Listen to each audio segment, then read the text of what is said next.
Assalamualaikum warahmatullahi wabarakatuh. Ketemu lagi bareng aku Adija, masih di channel yang sama. Gimana nih kabarnya teman-teman, kakak-kakak semua? Semoga teman-teman, kakak-kakak semua diberi kesehatan, dimudahkan rezekinya, dilancarkan segala urusannya. Amin ya rabbal alamin.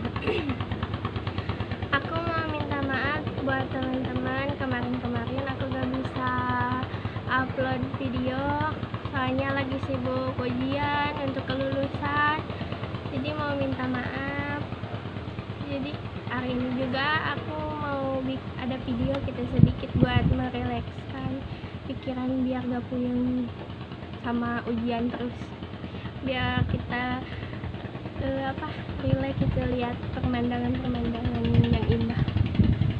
Aku hari ini juga lagi ada di Danau Cirata, lihat pemandangan yang indah banget, banyak perahu, yang ada yang lagi pulang udah mancing, ada yang lagi main buat keliling-keliling aja,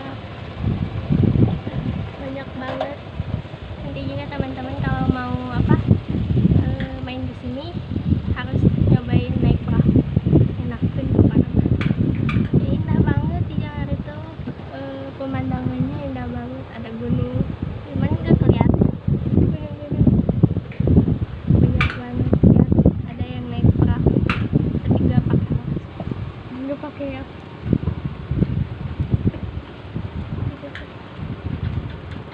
tudung. Jadi mau sekarang kalian jadi sekarang kalian jadi sekarang kalian penasaran, buat yang penasaran gimana kelanjutan dan keindahan Danau Cirata gimana, ayo kita simak videonya sampai habis.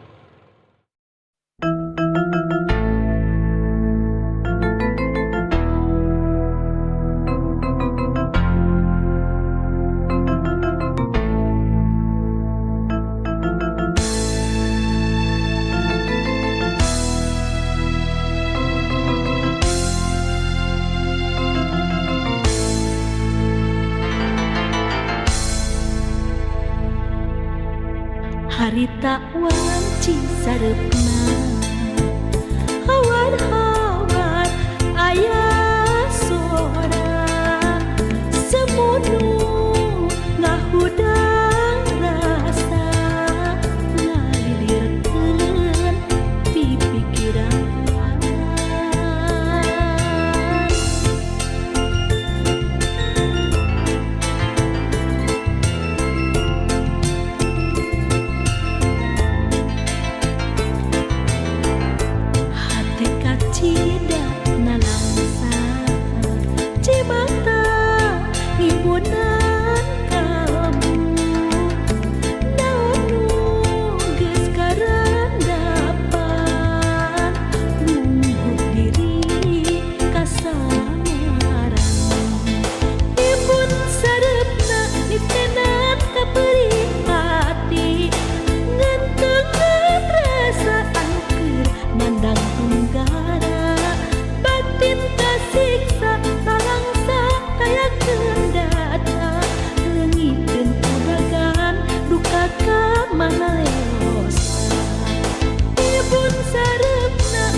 beda nangsa